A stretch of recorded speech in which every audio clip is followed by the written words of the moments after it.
کہ آپ کی پاکستان کے علاوہ بیرون نہیں، ملک ایک بھی نہیں۔ جائیدادیں ہیں، دبئی اور لندن سمیت، اور ہم لندن میں بیٹھے ہیں۔ کیا آپ کی یہاں لندن میں بھی کوئی جائیداد نہیں؟ میرے بچوں کا صرف ایک آپ ولا کی ہے، اور خاندان کی لندن اور دبئی میں کوئی وہ پراپرٹی وہاں نہیں۔ 17 سال سے کاروبار آپ کر نے رہے ہیں۔ کہا صرف ایک، یہ اعداد و شمار کے مطابق ہاں، سچ یہ ہے۔ بات سچ ہے، وہ بالغ ہیں، 17 سال سے کاروبار کر رہے ہیں، وہ میرے زیر کفالت نہیں۔ نیب نے آپ اور آپ کی فیملی کے اثاثوں کی چھان بین کی۔ مجھے اس میں کوئی اعتراض نہیں، ہر چیز کا جواب ہے۔ عدالت، میرے وکلا وہاں جاتے ہیں اور میں علاج کے لیے یہاں موجود ہوں۔ میرا سروائیکل کا مسئلہ ہے۔ اگر یہ سچ ہے اور آپ کے پاس صرف ایک پراپرٹی ہے اور آپ نے تمام 20 سال کے ٹیکس ریکارڈ اداروں کو دے دیے ہیں، سب کچھ شفاف ہے، تو آپ پاکستان کیوں نہیں جاتے؟ پاکستان جا کر عدالت میں مقدمے کا سامنا کیوں نہیں کرتے؟ دیکھتے ہیں۔ آپ تقریباً 3 سال سے لندن میں ہیں، کیا آپ واقعی بیمار ہیں؟ جی، میں بیمار ہوں۔ کیا آپ کی پاکستان واپسی ممکن نہیں؟ پاکستان میں دیکھیں کیا ہو رہا ہے، انسانی حقوق کہاں ہیں؟ نیب کی حراست میں لوگوں کے ساتھ کیا ہو رہا ہے؟ نیب کی حراست میں درجنوں لوگوں کو مار دیا گیا۔ پاکستان میں کیا ہو انسانی رہا حقوق ہے؟ کی خلاف ورزی ہو آپ رہی کہہ ہے۔ رہے ہیں نیب کی حراست میں لوگوں کو مار دیا گیا؟ نیب کی تحویل میں کئی لوگ مر چکے ہیں، یہ ایک کھلا راز ہے۔ آپ کے پاس تفصیلات ہوں گی، آپ چاہیں تو میں آپ کو تفصیل دے دیتا ہوں۔ آپ دیکھیے، یہ ادارہ مخالفین کے خلاف استعمال ہو رہا ہے۔ جیسا کہ میں نے پہلے کہا، خلاصہ یہی بنتا ہے، میرے اثاثے ظاہر ہیں، اگر میرے ٹیکس گوشوارے موجود ہیں تو ہر چیز کا حساب بھی ہے۔ مسئلہ کچھ اور ہے، نواز شریف سویلین بالادستی کی جنگ لڑ رہے ہیں اور میں ہمیشہ مالی نظم و ضبط کی جنگ لڑتا رہا ہوں۔ نواز شریف بھی طبی بنیادوں پر لندن میں ہیں۔ نیب نے ان سے بدسلوکی کی۔ نیب نے بدسلوکی کی، سچ تو یہ ہے نواز شریف سزا یافتہ مجرم ہیں۔ ان دونوں کیس کے فیصلوں پہ لکھا ہے کہ پروسیکیوشن کوئی کرپشن ثابت نہیں کر سکی۔ میں معذرت چاہتا ہوں، لیکن یہ بات واضح ہے نواز شریف سزا یافتہ مجرم ہیں۔ احتساب عدالت نے نواز شریف کے خلاف ثبوتوں کی روشنی میں انہیں 10 سال کی سزا سنائی، بعد میں کم کر کے 7 سال کر دی، پھر انہیں طبی بنیادوں پر لندن آنے کی اجازت دی گئی، بالکل اسی طرح جیسے آپ کو لندن آنا پڑا۔ آپ نواز شریف حکومت میں وزیر خزانہ تھے، اب آپ اور وہ خود کو پاکستانی اپوزیشن کی نمایاں آواز کے طور پر پیش کرتے ہیں۔ آپ قبل از وقت انتخابات اور عمران خان کی حکومت کا خاتمہ چاہتے ہیں۔ میرا سوال یہ ہے کہ اس کے لیے آپ کے پاس کیا اخلاقی جواز ہے؟ عمران خان حکومت کی ساکھ کیا ہے؟ دنیا گواہ ہے، الیکشن چرایا گیا، یہ دھاندلی زدہ الیکشن تھا۔ یہ صرف ہم نہیں کہہ رہے، 2018 سے پہلے کے جائزے دیکھیں تو اس میں نون لیگ کی کامیابی کی پیش گوئی کی گئی تھی۔ پاکستان کا انسانی حقوق کمیشن کے تجربہ کار کہتے ہیں یہ پاکستان کا بدترین الیکشن تھا۔ سب جانتے ہیں یہ الیکشن چرایا گیا۔ میں ابھی بھی EU مانیٹرز کی رپورٹ دیکھ رہا تھا، اس میں چند حلقوں میں بے ضابطگیاں دکھائی گئی، لیکن انہوں نے حتمی نتیجہ یہ اخذ کیا کہ مجموعی طور پر الیکشن شفاف تھے اور الیکشن 2018 میں عمران خان کی فتح میں کوئی شک و شبہ نہیں۔ پھر آپ نے تمام رپورٹس نہیں دیکھی۔ آپ اپنی پسندیدہ بدترین رپورٹس کا انتخاب کر رہے ہیں، لیکن EU مانیٹرز بھی آزاد ادارہ ہے جس نے الیکشن اور عمران خان کی جیت کو شفاف قرار دیا ہے۔ عالمی طور پر آزادانہ شفاف انتخابات، کیا ہم شفافیت پر کوئی سوال اٹھاتے ہیں؟ وہ کیا رپورٹ کرتے ہیں؟ مجھے یقین ہے پاکستان کے ہر الیکشن میں کچھ نہ کچھ مسئلہ ہوتا ہوگا، مکمل طور پر ہر چیز شفاف ہو، ایسا نہیں ہوتا۔ میں یاد رکھتا ہوں، حقیقت یہ ہے عمران خان کے پاس جمہوری مینڈیٹ ہے اور 2 سال بعد آپ پاکستان کے عوام سے کہہ رہے ہیں کہ حکومت کو جانا ہوگا۔ یہ الیکشن چرایا گیا ہے، دھاندلی ہوئی، پولنگ سے پہلے دھاندلی کی گئی، ہماری پارٹی کے لوگوں کو PTI میں شامل کرایا گیا، نیب کو استعمال کیا گیا، نتائج جاری کرنے کا سسٹم بیٹھ گیا، RTS گھنٹوں بند رہا، پولنگ ایجنٹس کو زبردستی باہر نکال دیا گیا، یہ بھی پتا چلا کہ 35 نشستوں پہ دھاندلی کی گئی۔ اگر یہ سب نہیں ہوتا تو عمران خان حکومت نہیں بنا سکتا تھا۔ یورپی یونین مبصرین کی ٹیم کے سربراہ نے بھی یہ آپ نے کہا۔ پوری رپورٹ نہیں سنی، مجموعی طور پر یہ انتخابات آپ نے پوری شفاف رپورٹ تھے۔ نہیں دیکھی۔ EU چیف کی پوری رپورٹ دیکھ لیں، اس آخری جملے سے پہلے رپورٹ میں کیا کہا گیا چلیے ہے؟ آگے بڑھتے ہیں۔ اب آپ کی حکمت عملی کیا ہوگی؟ آپ اور نواز شریف اپنے ویڈیو لنکس پاکستان بھیج رہے ہیں اور جلسوں میں ہزاروں پاکستانی عمران خان حکومت کے قبل از وقت خاتمے کا مطالبہ کر رہے ہیں۔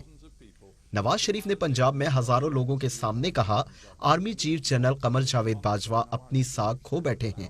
نواز شریف نے کہا آرمی چیف نے انہیں نکالا اور 2018 کے انتخابات میں ان کی شکست کے ذمہ دار بھی وہی ہیں۔ نواز شریف نے کہا انہوں نے نہ صرف حکومت ختم کرائی بلکہ قوم کو اپنی خواہشات کی بھینٹ چڑھا دیا۔ الیکشن میں عوام کی مرضی مسترد کی گئی، نااہل لوگوں کو منتخب کرایا گیا جو معیشت کو تباہی کی طرف لے کر جا رہے ہیں۔ آپ کے ملک کے آرمی چیف کے بارے یہ میں حقیقت یہ ہے۔ غیر معمولی باتیں ہیں۔ یہ اوپر سے ہی ہوتا ہے، ایک ڈیپ سٹیٹ۔ پاکستان میں ڈیپ سٹیٹ سے سب واقف ہیں۔ کیا یہ آپ کے لیے حیرت کی بات ہے؟ یہ ایک گھن چکر ہے جسے دنیا جانتی ہے۔ ہیلری کلنٹن نے ایک انٹرویو میں ڈیپ سٹیٹ کے لیے پاکستان کی مثال دی۔ مہربانی کریں، ہمیں تجربے سے شفاف ہونا چاہیے۔ الیکشن چرایا گیا، ڈان لیگ سے شروعات ہوئی۔ نواز شریف جمہوریت اور پارلیمنٹ کی بالادستی کے لیے جد و جہد کر رہے ہیں اور میں مالی نظم و ضبط اور شفافیت کی جد و جہد کرتا رہا ہوں۔ یو کے میں جمہوریت اور جمہوری اقدار کی بالادستی ہے۔ ہم سمجھتے ہیں کہ ہمیں آپ کی حمایت حاصل ہوگی۔ آپ یہ کہہ رہے ہیں کہ پاکستان میں فوج جمہوری عمل کو تہ و بالا کر رہی ہے۔ یہ عالمی رپورٹس ہیں۔ آپ یہ کہہ رہے ہیں پاکستان کے لوگ یہ انٹرویو دیکھ رہے ہوں گے اور آپ اپنے ملک کی فوج کی مذمت کر رہے ہیں۔ فوج نہیں، میرے خیال میں ہمیں افراد کی بات کرنی چاہیے۔ ہم پوری فوج سے متعلق یہ نہیں کہہ رہے۔ فرق واضح کرنے دیں۔ خواہشات کی فہرست ہے، مختلف لوگوں کی ذاتی ترجیحات ہیں جنہوں نے ملک میں ماشاء اللہ لگایا۔ آرمی چیف سپہ سالار ہیں۔ آپ اور نواز شریف کا کہنا کہ وہ جمہوری عمل کو کمزور کر رہے ہیں، کیا آپ یہی کہہ رہے ہیں؟ ہم یہ کہہ رہے ہیں کہ اگر الیکشن میں دھاندلی ہوئی، جیسا کہ واضح ہو چکا ہے، شک و شبے کے بغیر اگر الیکشن میں دھاندلی ہوئی اور کسی نے منصوبہ بنایا، یہ ہم نہیں تھے۔ پاکستان کے وزیر داخلہ نے کہا نواز شریف ملک کے چوتھی بار وزیر اعظم بن جاتے اگر ان کے ڈیپ سٹیٹ اور اداروں کے ساتھ مسائل نہ ہوتے۔ انہوں نے ایسا کیوں کہا؟ آپ جو الزام لگا رہے ہیں وہ تسلیم نہیں کیا جا سکتا۔ آپ کے مربی نواز شریف کئی سال تک خود فوجی عامر جنرل ضیاء کے سائے میں رہے اور اچانک نواز شریف نے فیصلہ کر لیا کہ پاکستان کی سیاست میں فوجی مداخلت کسی صورت قبول نہیں۔ یہ کیسی منافقت ہے؟ میں آپ کے تجزیے سے اتفاق نہیں کرتا۔ یہ ایک ارتقائی مرحلہ ہے۔ ارتقائی مرحلہ؟ جب نواز شریف اقتدار میں تھے سب اچھا تھا، اب وہ حکومت میں نہیں، وہ ان کا ساتھ کیوں نہیں دے رہے؟ ایسا نہیں، وہ 3 بار وزیر اعظم رہ چکے ہیں۔ عمران خان کے وزیر داخلہ نے دنیا کو بتایا نواز شریف چوتھی بار وزیر اعظم بن جاتے اگر ان کے اسٹیبلشمنٹ کے ساتھ مسائل نہ ہوتے۔ عمران خان کی پاکستان میں اب شاید مقبولیت میں کمی آ گئی ہوگی، لیکن جب انہوں نے نواز شریف کی باتیں سنی تو عمران خان نے کہا نواز شریف کو آرمی چیف پر انگلی اٹھانے کی جرت کیسے ہوئی؟ نواز شریف نے جنرل کو پاکستان کے حالات کا ذمہ دار کیسے قرار دیا؟ نواز شریف کئی سال ایک فوجی عامر کے بوٹ پالش کرتے رہے۔ یہ جو عمران خان نے کہا اس پر انہیں عوام کی حمایت حاصل ہوگی جب وہ آپ کی منافقت دیکھیں گے۔ میرا خیال ہے آپ نے عمران خان کی 21 ویڈیو کلپس نہیں دیکھی جس میں انہوں نے فوج اور آرمی چیف اور انٹیلیجنس سروسز سے متعلق باتیں کی۔ عمران خان نے گزشتہ سال امریکہ میں کہا اسامہ بن لادن کی ISI نے مدد کی اور بھی بہت کچھ کہا۔ عمران خان جب حکومت میں نہیں تھے تو انہوں نے 21 بار فوج کے بارے میں مختلف بیانات دیے۔ وہ طالبان خان کے نام سے مشہور ہیں۔ کیا آپ عمران خان اور ہماری کارکردگی پہ بحث کرنا چاہتے ہیں؟ کیا ہم یہاں اس لیے بیٹھے ہیں کہ کمزور جمہوریت ہے یا جزوی جمہوریت، جزوی آمریت پر بات کریں؟ پی ڈی ایم میں شامل جماعتیں قبل از وقت انتخابات کا مطالبہ کر رہی ہیں۔ عمران خان حکومت گرانا چاہتی ہیں، لیکن کئی لوگ نواز شریف کے بیانیے سے پیچھے ہٹ گئے۔ بلاول بھٹو نے بھی کہا نواز شریف کو آرمی چیف سے متعلق باتیں نہیں کرنا چاہیے تھیں۔ بلاول نے نواز شریف کے بیان پر افسوس کا اظہار کیا۔ نواز شریف کی بیٹی مریم نواز نے بھی تفصیل سے وضاحت دینے کی کوشش کی کہ وہ فوج کے خلاف نہیں۔ لگتا ہے نواز شریف حد سے تجاوز کر گئے۔ یہاں کنفیوژن ہے۔ نواز شریف وزیر اعظم ہو نہ ہو، وہ فوج مخالف نہیں۔ انہوں نے چند افراد پر الزام لگائے۔ جیسا میں نے پہلے کہا شروعات اوپر سے ہوتی ہے۔ ڈان لیکس کے بارے میں آپ جانتے ہوں گے۔ FATF کا معاملہ ہوا، پاکستان گرے لسٹ میں گیا۔ ہم نے پاکستان کو FATF سے باہر نکالا۔ یہ درست ہے۔ اگر نواز شریف حلف کے خلاف جانے والی بعض مداخلت کی نشاندہی کرتے ہیں اور یہ پاکستان کے آئین میں ہو تو میں اس میں کیا خرابی؟ چلیں سیاست اور عوام کے لیے آپ کے پیغام کی بات کرتے ہیں۔ پاکستانی عوام مشکل میں ہے، کھانے پینے کی چیزوں کی قیمتوں میں اضافہ ہو رہا ہے۔ پاکستان میں کورونا کی دوسری لہر شدید ہو رہی ہے، جس کی وجہ سے معاشی مشکلات بڑھ رہی ہیں۔ ان حالات میں آپ ملک میں سیاسی عدم استحکام کی کوشش کر رہے ہیں۔ عمران خان حکومت گرا کر قبل از وقت انتخابات کا مطالبہ کر رہے ہیں، الیکشن میں دھاندلی کا شور مچا رہے ہیں، دعویٰ کر رہے ہیں کہ ملک فوج چلا رہی ہے۔ کیا آپ کا طرز عمل عوام کے لیے فائدہ مند ہے؟ آپ کو غیر جانبدار ہونا ہوگا۔ 2013 کے الیکشن ہم نے بھاری اکثریت سے جیتا، ہمیں تقریباً 2/3 اکثریت ملی۔ 2014 میں عمران خان نے 4 حلقوں میں دھاندلی پر احتجاج شروع کیا، کسی نے اس کے خلاف بات نہیں کی۔ آپ 6 سال پرانی بات کر رہے ہیں۔ عمران خان نے آپ کی حکومت کے لیے سیاسی عدم ہمارے دلوں میں استحکام پیدا عوام کا کیا۔ درد ہے پاکستان میں اور اسی مہنگائی لیے بڑھ ہم رہی آگے بڑھ رہے ہے۔ ہیں۔ آج پاکستان کے عوام کا بڑا مسئلہ ہے سیاسی عدم استحکام، جیو پولیٹیکل عدم استحکام، اور عوام حیران ہیں۔ اور نواز شریف لندن میں بیٹھ کر اپنے دل میں ان کا درد رکھتے ہیں۔ ہمارے دلوں میں عوام کا درد ہے اور اسی لیے ہم آگے بڑھ رہے ہیں۔ افراط شر کی شرح کم تھی، شرح سود کم تھا، جنوبی ایشیا میں سٹاک مارکیٹ کی کارکردگی بہترین تھی، کرنسی مستحکم تھی، جی ڈی پی کی شرح 11 سال کی بلند ترین سطح پر 5.8% تھی۔ مغربی ادارے ہماری کارکردگی کی تعریف کر رہے تھے۔ 2016 میں پرائس واٹر کوپرز کی پیشگوئی تھی کہ 2030 میں پاکستان G20 کی صف میں کھڑا ہو جائے گا، اور ہم اس سے پہلے کی کوشش کر رہے تھے۔ ہمیں یقین تھا، ہم نے ملک سے لوڈ شیڈنگ ختم کر دی تھی، ہم نے انتہا پسندی اور دہشت گردی ختم کر دی تھی، معاشی اشاریے بہتر ہو چکے تھے۔ میں آپ کی معاشی کارکردگی کو خراب نہیں کہہ رہا، یہ کسی حد تک سچ ہے۔ میں آپ سے ایک سادہ سوال کا جواب چاہتا ہوں۔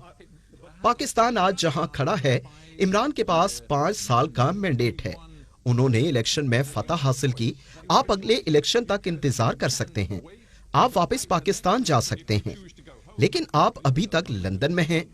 آپ آئندہ الیکشن لڑ سکتے ہیں، یا آپ لندن میں بیٹھ کر عمران خان کی حکومت کمزور کرنے کی کوشش کر سکتے ہیں، لیکن اس سے پاکستان میں سیاسی عدم استحکام پیدا ہوگا۔ یہ سیاسی عدم استحکام کا مسئلہ نہیں، یہ نااہلی کا معاملہ ہے، یہ کارکردگی کو نہ دکھانے کا مسئلہ ہے، یہ 2 سال میں پاکستانی معیشت کا بیڑا غرق ہونے کا مسئلہ ہے۔ 1952 کے بعد پاکستان میں پہلی بار جی ڈی پی کی شرح منفی ہو گئی۔ پہلے سال 1.9%، دوسرے سال منفی 1.4%۔ ملک میں لوگ بڑے پیمانے پر بے روزگار ہو گئے۔ ہم نے 6% لوگوں کو غربت سے نکالا۔ عمران خان نے 1 کروڑ نوکریوں کا وعدہ کیا، مگر 1 کروڑ 20 لاکھ لوگوں کو بے روزگار کر دیا۔ آپ کے طرز عمل سے پاکستان کمزور ہو رہا ہے۔ آپ نے حال میں ہی میرے خیال میں ایسا آپ وہ ٹویٹ سب کیا کہ عمران خان فضتاحیت کی راہ پر چل رہے ہیں۔ عمران خان پاکستان کے مفادات کے لیے کھڑے ہیں۔